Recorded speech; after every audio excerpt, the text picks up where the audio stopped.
Ayan guys, for today's video, magtitimpla po tayo ng Simply Brown.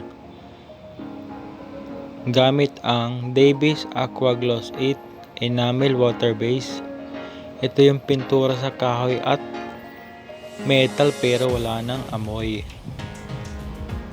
Pero yung kintab niya parang enamel din, super gloss.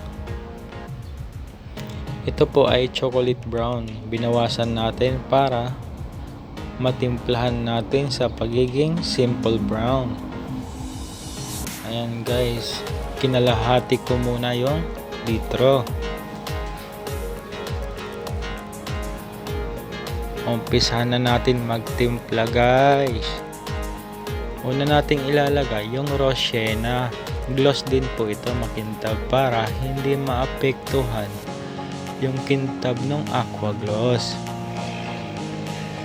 Yan, tulad din red na glossy din po yan. Haluin lang nating mabuti. Nakikita na po natin na naglalight na yung chocolate brown into simply brown. Yung simply brown kasi medyo light lang siya sa chocolate brown. Yan, ang bilis ng pangyayari guys. Light na agad siya. May tinuro po yung client namin na kulay ng susundin natin. Ayan, medyo dark pa ng konti. Dadagdagan po ulit natin ng rose sienna na latex water base para mag light. Syempre, kunting gloss latex white. Lahat po ng tinitimplan natin puro water base na glossy, kaya gloss din po ang kalalabasan niya pag pinintura na sa kahoy. Sa table po gagamitin to, pero okay lang po dahil makintab, madaling linisin.